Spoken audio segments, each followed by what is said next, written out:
James Martin, CNET. Samsung's Galaxy S10 has an in-screen fingerprint reader, wireless charging of other devices, 3 cameras and an actual headphone jack. But its biggest feature is something its owners will be staring into every day: the screen. Samsung's engineers didn't neglect the new phone's display.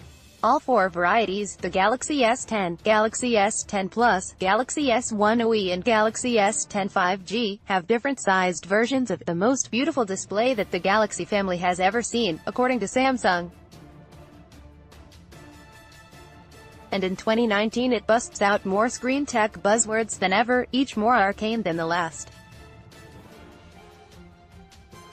Now playing, watch this, new Galaxy S10 phones pile on sweet specs. We haven't tested the phone yet or really seen its screen in person to compare, but as a TV reviewer, and longtime Samsung phone owner, I have seen many of those buzzwords before. Here's a cheat sheet with Samsung's latest such words use on the S10, and what they mean. I've listed them in order from most to least important, as determined by my reading of Samsung's Display Deep Dive. Dynamic AMOLED. Samsung's previous phones used the marketing term Super AMOLED, and so far it's unclear exactly why they switched to dynamic, beyond the fact that it figures into HDR and dynamic tone mapping, see below, and it sounds cool. AMOLED is a real thing though.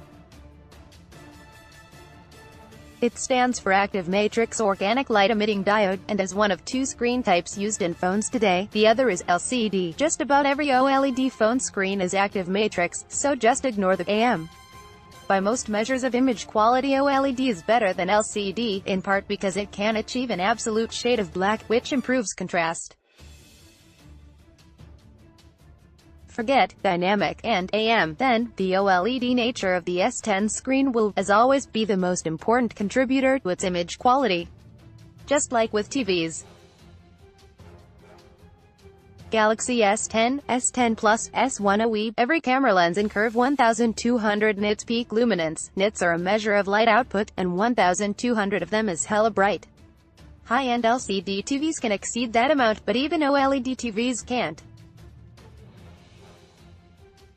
I'm betting Samsung achieves that number for short periods in a tiny portion of the screen, but even so, I expect the S10 to be the brightest OLED phone yet, which should help not only with HDR video, but more importantly in a phone, visibility in bright sunlight. Samsung's newer OLED phone screens have also been very good at dealing with reflections, another major factor in bright light performance, and I expect the same from the S10. 100% mobile color volume in the DCI-P3 color range. This means the phone should have a wide color gamut for more realistic colors. The P3 color gamut is standard for HDR, high dynamic range, and many new TVs come close to covering it. The closest I've measured is 99% on LG's OLED models. 100% color volume refers to covering that gamut at every brightness level, something I don't even measure in TVs. In my visual tests, differences in color volume have only been visible in the most extreme colors. Paired with a 0.4 just noticeable color difference (JNCD) score in DisplayMate's tests, I expect the S10's colors to be extremely accurate and realistic in the best screen modes. Blue light emission of 7%. Excessive blue light from screens can keep you awake by signaling the brain to stop producing melatonin, and may even contribute to blindness, according to one report. Here's our explainer. Samsung says the screen of the S10 lowers the percentage of the blue light coming out of smartphone OLED panels from 12% to only 7%, a threshold never before reached in the marketplace.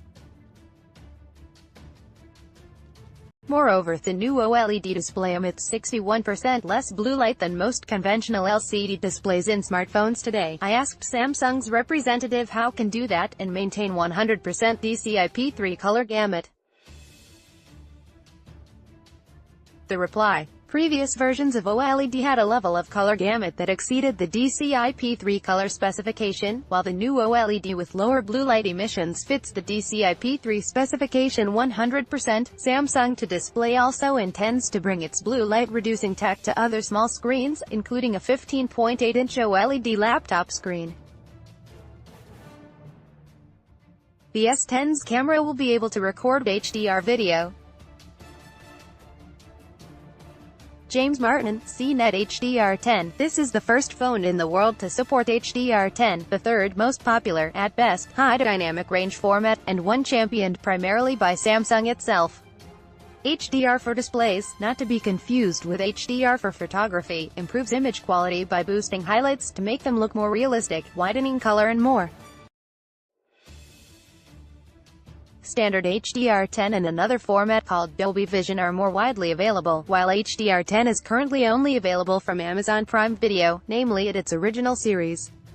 In my comparisons on TVs, it's been tough to differentiate between the three in many cases. Here's how they compare. Dynamic tone mapping. With HDR for TVs, tone mapping refers to changing the incoming video to best match the capabilities of the display. Doing it dynamically, where a video processor automatically analyzes and adjusts the image scene by scene, in theory allows improved quality with both HDR and non-HDR material. Samsung's description sounds similar to TVs with this feature, including LG's OLED models. Turning it on can achieve a punchier image, while leaving it off keeps the image as the content producer intended. Video purists typically leave it off, but it could potentially be a good thing for some material, for example by making non-HDR mobile games look more HD-rific. On paper and based on Samsung's previous phone displays, the S10 could